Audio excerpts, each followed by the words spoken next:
دعوة صادقة مليئة بالحب لنخوض في الوعي الروحي من خلال بودكاست صوت النور، رحلة روحانية لمساعدة الذات على فهم واستيعاب الحقيقة وتخطي العوائق والتغلب على الصعوبات في معترك الحياة، والوصول إلى الراحة والهدوء والطمأنينة وتطوير الإدراك والوعي الروحي.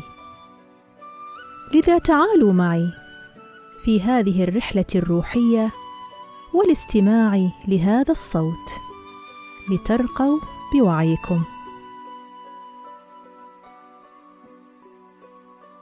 قلق من أجل الراحة. غالباً ما نشعر بالتعب لأننا نجري سباقات في مضمار أذهاننا،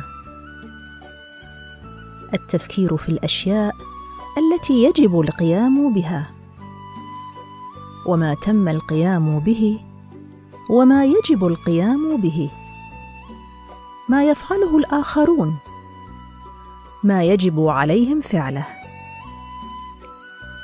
التعب يجعل العقل أكثر قلقاً.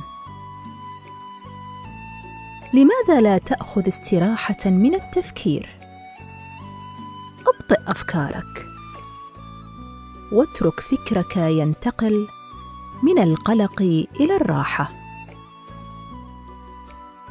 تخلص من التعب وسوف يفكر العقل بشكل أفضل. لذا كن خفيفاً مثل الهواء، خالياً من القلق والخوف. مثل النار، قم بتغيير عاداتك بشكل إيجابي. مثل الماء، استمر في التدفق ولا يحدث لك ركود أبداً. مثل الأرض، كن مستقراً في مواجهة التحديات. كن توسعياً مثل الأثير، امنح مساحة لنفسك وللآخرين.